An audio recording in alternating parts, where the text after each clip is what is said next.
இந்திய அரசியலமைப்புடைய சிறப்பு கூறுகள் அப்படின்னு சொல்லிட்டு ஒரு 3 விஷயங்கள் கொடுத்துட்டு அதில் எதெல்லாம் சரி அப்படின்னு கேட்டிருக்காங்க. 12th பொலிட்டிக்கல் சயின்ஸில் முதல் பாடம் இந்திய அரசியலமைப்பு.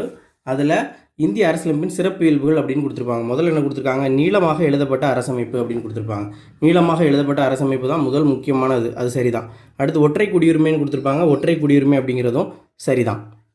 மூன்றாவது நெருக்கடி நிலை பிரகடனம்னு கொடுத்துருப்பாங்க, அது அந்த புத்தகத்தில் இருக்காது. 11th பொலிட்டிக்கல் சயின்ஸில் 6வது பாடம் அரசாங்கத்தின் வகைப்பாடுகள் அப்படிங்கிற பாடத்தில் இந்திய அரசமைப்புடைய சிறப்பியல்புகளை 2 தனித்தனியாக கொடுத்துருப்பாங்க, 2 விதமாக. ஒன்று வந்து ஒற்றையாட்சியுடைய சிறப்பியல்புகள் என்ன, அடுத்து கூட்டாட்சியோட சிறப்பியல்புகள் என்னன்னு தனித்தனியாக கொடுத்துருப்பாங்க. அதில் ஒற்றையாட்சி சிறப்பியல்புகள் அப்படிங்கிறதுல நெருக்கடி நிலை அதிகாரங்கள் அப்படிங்கிறது இடம்பெறுது. அப்போ நெருக்கடி நிலை பிரகடனம் அப்படிங்கிறதும் சரிதான். அப்போ இந்த 3மே சரிதான். அப்போ 1, 2, 3 மட்டும் டி தான் விடை.